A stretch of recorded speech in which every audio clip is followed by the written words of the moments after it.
नमस्कार, मी नवाब मलिक बोलतोय।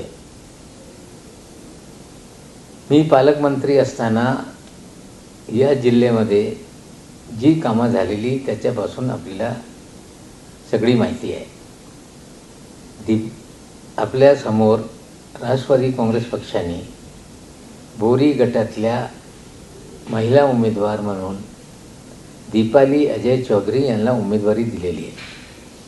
मी आपल्याला नम्र विनंती करतोय की 5 तारखेला घड्याळ समोरच्या बटन दाबून दीपाली ताई यांना प्रचंड मताने विजयी करा, हे आपल्याला मी विनंती करतो।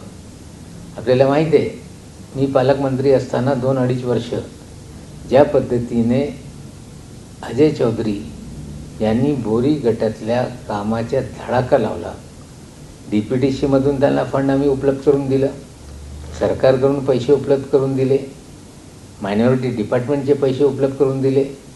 त्यांनी ज्या प्रकारे या गटातली कामं केलेली त्याच्यापासून आपल्याला सगळी माहिती आहे। शादीखाना असेल, विकासाची कामं असेल, विविध समाजाच्या हॉल बांधण्याची कामं असतील, दफनभूमीची कामं असतील, स्मशानभूमीची कामं असतील, सर्वांगीण विकासाचा एक वेगळा त्यांनी लोकांसमोर आदर्श ठेवलेला आहे।